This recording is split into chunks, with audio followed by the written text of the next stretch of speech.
Friends, இப்போ வந்து பார்த்தீங்கன்னா நாட்டு சர்க்கரையை வந்து நல்லா பாகு காசி எடுத்து ஊற்றிட்டேன். இப்போது குக்கரை ஓப்பன் பண்ணி நல்லா மிக்ஸ் பண்ணிக்கலாம் பாயாசத்துக்கு. இப்போ வந்து பார்த்தீங்கன்னா தேங்காய் பால் அரைச்சி வச்சுருக்கேன். இந்த 1 கப் தேங்காய் பால் சேர்த்துலாம் நான் திக்கான பால் எடுத்து வச்சுருக்கேன். நல்லா மிக்ஸ் பண்ணி விட்டுக்கலாம் தேங்காய் பால். நான் அடுப்பு வந்து சிம்மிலே தான் இருக்குது பாருங்கள்.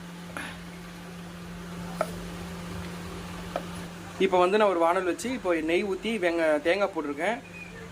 தேங்காய் நல்லா பொரியட்டும், கலர் சேஞ்ச் ஆகட்டும். இப்போ வந்து தேங்காய் பொரிஞ்சிருக்கு, நம்ம முந்திரி சேர்த்துக்கலாம். அப்படியே திராட்சையும் சேர்த்துட்டேன். பாருங்கள் நல்லா பொரியுது பாருங்கள். நல்லா தேங்காய் வந்து இந்த ப்ரௌன் ஆகணும்.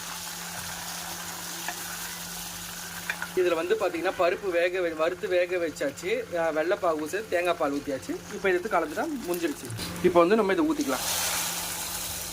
பாயாசமும் கொதிக்க ஆரம்பிச்சிச்சு. யாராருக்கெல்லாம் இந்த வீடியோ பிடிச்சிருக்கோ லைக் பண்ணுங்கள், ஷேர் பண்ணுங்கள், கமெண்ட் பண்ணுங்கள்.